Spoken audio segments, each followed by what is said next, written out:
psikologis massa Pak ya. Jadi kadang-kadang lobby itu juga tidak mesti harus kita expose ya, tetapi endingnya, finalnya, hasilnya yang kita itu lebih penting ya. Pada malam itu bukan hanya malam itu saja, karena Bu Sri Mulyani juga kemarin kita undang ke Istiqlal ceramah, kemudian juga buka puasa. Jadi hampir setiap hari kami ketemu Bapak, dan sayalah yang mungkin memberi masukan pertama bahwa setelah kami melakukan studi yang sangat mendalam sistem penganggaran di kementerian kami, ternyata banyak hal yang perlu kita lakukan. Efisiensi, mungkin bukan efisiensi, tapi relokasi anggaran. Banyak sekali kepentingan kita yang lain, tapi kok itu masuknya ke misalnya penerbangan ya, ke transportasi dan seterusnya. Dan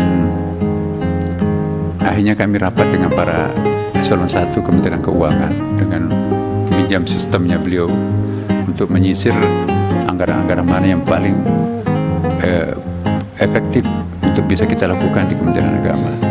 Jadi sistemnya Kementerian Keuangan itu mungkin kementerian pertama yang dapat adalah kami dari Kementerian Agama, bahkan diantar oleh Pak Sekjen dan Wakil Menteri Keuangan datang di kantor kami Pak ya. Nah, saya yakinkan kepada Ibu Sri Mulyani bahwa apa yang kami usulkan ini sudah melalui penelitian saya. Percayalah bahwa ini tidak usah dianalisis lagi ya. Saya tidak takut masalah demonya segala macam, tetapi ini sangat real dibutuhkan oleh Kementerian Agama ya. Setelah saya menceritakan banyak hal, dan pada akhirnya kesimpulannya bahwa insya Allah Pak, tolong segera majukan secepat mungkin. Hadir Pak Sekjen Kementerian Keuangan, hadir Pak Dirjen kami pada waktu itu. Berapa yang perlu kita lakukan efisiensi. Bahkan bukan hanya itu Pak yang kami lobby, saya juga memperdengarkan keluhan kami kepada beliau ya, betapa perlunya keadilan ini ditegakkan. Pertama, saya juga mengeluhkan tentang madrasah Bapak Ibu. Ya, saya agak emosional di sini. 42.000 pondok pesantren di bawah Kementerian Agama yang mengelola berapa madrasah kita semuanya tuh. Iya, sekitar 20.000 lebih madrasah Pak. 90% sekolah Kementerian Agama itu adalah swasta. Di seberang jalan itu ada sebuah sekolah yang namanya sekolah negeri. Tanahnya dibelikan oleh negara, bangunannya dibangunkan oleh negara, gurunya diangkatkan oleh negara, bahkan sampai pada tata usahanya cleaning service kan dipegawai negerikan oleh negara, perpustakaannya dibelikan oleh negara, sampai kepada touchable seperti ini juga dihadirkan oleh negara. Kemudian juga renovasinya juga oleh negara, kemudian biaya operasionalnya oleh negara. Sementara di seberang jalan di situ ada namanya madrasah, nempel di dinding masjid ya, gurunya diajar oleh kiainya sendiri, guru bantunya hanya 100.000 per bulan. Sementara di sebelah itu adalah 4.500.000 per bulan, dan itu pun juga sering demo untuk minta tunjangan macam-macam. Yang gaji 100.000 nggak pernah demo. Dengan tekun mereka mengajar anak itu. Perpustakaannya nggak ada, laboratoriumnya nggak ada ya, cleaning service-nya apalagi. Sama-sama anak bangsa. Nah, 90% sekolah di Kementerian Agama itu adalah sekolah swasta. Yang di samping kanan ini adalah negeri. Ini anak bangsa juga. Siapa tahu neneknya para santri ini lebih banyak terbaring di Taman Makam Pahlawan daripada mereka-mereka yang di sana. Jadi sekian puluh tahun Republik ini, madrasah diperlakukan seperti ini. Ini kalau dipotong lagi 12 triliun, apa artinya Bu? Ya, jadi dia tersentuh. Kami menyampaikan ini. Jadi saya minta bukan hanya ini, bahkan kalau perlu apa yang ada sekarang ditambahin untuk memberikan subsidi terhadap sekolah ini. Ya, jangan ada pendaliman sesama anak bangsa. Jadi saya sampaikan seperti itu, dan alhamdulillah beliau seorang pendengar aktif. Maka itu cepat deh suratnya Pak Nasr masuk. Besok rapat dengan Pak Sekjen Bapak. Hasilnya seperti apa? Mudah-mudahan apa yang kita harapkan bersama. Dan kami juga mohon kepada Komisi 8 Bapak, dengan caranya di sini kan ada fraksinya.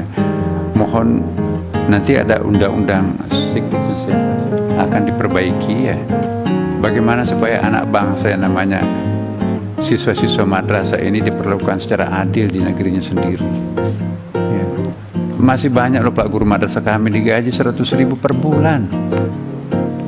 100.000, 200.000 per bulan. Di seberang jalan situ gajinya sudah 4.500.000. Suami istri guru di situ sudah pakai mobil Bapak Ibu. Padahal di seberang jalan ini sepeda pun juga nggak ada. Padahal kontribusinya terhadap negara, dia jadi imam, dia jadi pegawai masyarakat, tokoh masyarakat, mubalik dan seterusnya. Ya, malah justru lebih laku di masyarakat adalah alumni madrasah itu daripada di seberang. Dan insya Allah mudah-mudahan yang berkeringat untuk mengurus negara ini adalah anak-anak madrasah. Dan kita lihat misalnya, kami kaget juga, ITB Bapak tahun 2022 sarjana teladan itu adalah hafal Quran 30 juz di jurusan fisika. Di UGM juga sarjana teladan dokternya itu alumni madrasah 30 juz. Jadi ada keajaiban, meskipun tadi itu seperti kandang ayam tetapi bisa melahirkan kumlot-kumlot di perguruan tinggi terkemuka. Apalagi kalau diberikan fasilitas seperti itu, pasti berkah di situ. Dan kami mohon kepada Bapak Ibu, jadi ini tanggung jawab kita semuanya. Bagaimana anak negeri, anak bangsa yang sama-sama berjuang untuk merdeka ini diperlakukan seperti janganlah.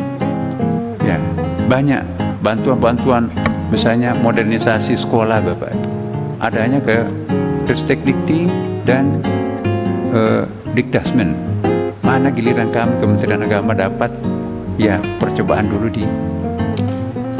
di sekolah umum. Nah, jadi apakah maksudnya nanti ini seperti apa, Allahu a'lam. Tetapi kami salut bahwa ulama kita, ustadz-ustadz kita itu tidak pernah mengeluh. Dan kita sangat bersyukur, berterima kasih Pak Prabowo ini punya concern dalam hal ini sehingga mendirikan sekolah sekolah rakyat, dan mudah-mudahan terjangkau pesantren. Jangan-jangan nanti bukan pondok pesantren juga dilibatkan, aslinya kembali harus jadi penonton lagi dengan lembaga baru. Nah, janganlah kiranya madrasah jadi penonton di negerinya sendiri, padahal mereka juga berkeringat untuk melayani masyarakat. Makasih. Baik, Pak. Kami ingin Pak Menteri berkonsentrasi revisi Undang-Undang Sisdiknas yang mulai berkembang pembahasan di sana. Madrasah akan masuk ke Kementerian Dikdasmen. Kalau madrasah berada di sana, maka ruhnya mungkin tidak ketemu, tapi gedungnya mungkin ketemu, yang kita tangiskan tadi itu. Maka bentuk madrasah yang dimaksudkan di Kementerian Agama sudah berubah ketika di sana. Yang Bapak maksudkan tadi itu moral yang kuat, hafal Al-Quran, bisa menjadi lulus di ITB, mungkin saja sudah akan berubah. Maka Pak Menteri harus terus berkoordinasi dengan menteri terkait. Kami nanti di sini akan berkoordinasi. Bukan menyelesaikan gedung, bukan menyelesaikan honor, tetapi ruhnya itu tidak boleh hilang. Kalau itu hilang, wah, kita semakin banyak nih terpotong dari Kementerian Agama. Haji udah hilang, tiba-tiba madrasah hilang. Terus tinggal apa nih sama kita ini? Tinggal agama. Kata almarhum Gus Dur, yang tidak ada urusan di Kementerian Agama, tinggal agama yang tidak ada, yang lain ada semua gitu. Nah, tinggal itu yang ada. Lagi kerja apa kita ini kalau begitu? Ya, mohon maaf Pak, jadi kita Kementerian Agama itu semakin ramping Pak sekarang. Artinya Dirjen Dirjen Peradilan Agama sudah pindah ke Mahkamah Agung, Bapak. Sehingga yang terjadi apa ya? Sudah tidak ada pembinaan pranikahnya yang intensif. Pokoknya cerai-cerai lah gitu ya. Nah, Bukan, padahal Pak. di Kementerian Agama Bukan dulu sebelum cerai-cerai. ada kan ayatnya kan, waktu hakam min ahliha, hadirkanlah hakam juru damai sebelum langsung ketok palu. Nah, jadi jangan sampai nanti angka perceraian semakin kencang loh, Pak. Ya, yang kedua juga Litbang sudah masuk BRIN. Eselon 1 kita hilang. Yang ketiga, kita juga jaminan produk halal sudah mandiri. Ya, kemudian juga Basnas sudah pakai lambang Garuda kan. Ya, Nah, kemudian juga BWI sudah pakai lambang Garuda tahun itu. Nah, kemudian juga sebetulnya pendidikan, Bapak, pendidikan yang basisnya umum itu diakreditasi oleh Dikdasmen. UIN itu yang fakultas umum ke Dikdasmen. Iya, Pak. Nah, kemudian juga sebentar lagi PPH. Jadi yang dikelola Kementerian Agama hanya kebimasan, Pak. Nah, jangan-jangan kebimnasan itu udah titip ke gubernur juga. Udah Kementerian Agama mana fungsinya? Jadi Pimpinan. padahal kalau kita baca ini, Pak, kalau kita baca sejarahnya Kementerian Agama oleh Pak Rashidi, kehadiran Kementerian Agama itu adalah jembatan yang menjembatani Piagam Jakarta dengan Pancasila. Nah itu, Pak. Jangan diragukan kami tidak ikhlas, ikhlas beramal, Bapak. Nah, tapi yang penting buat kita adalah Kementerian Agama kalau ini tidak urusan ikhlas, Pak, harus diyakinkan. Jangan menyerah kalau ini, Pak. Nah, hilang nih. Kita perpanjang dulu 30 menit.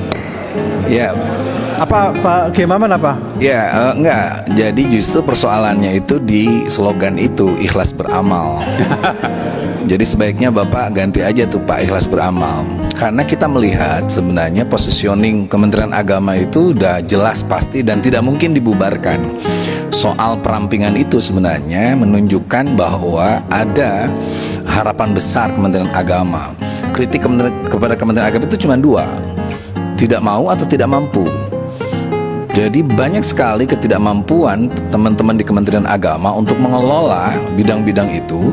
Atau saya lihat, saya pernah WA ke Sekjen, saya bilang Pak Sekjen, dengan komposisi menteri dan Pak Sekjen beberapa dirjen, ini komposisi terbaik yang saya lihat.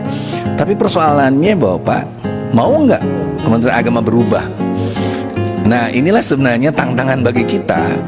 Seperti itu. Saya pernah mengkritik di awal saya periode di DPR bagaimana nganggap Kementerian Agama bisa berubah.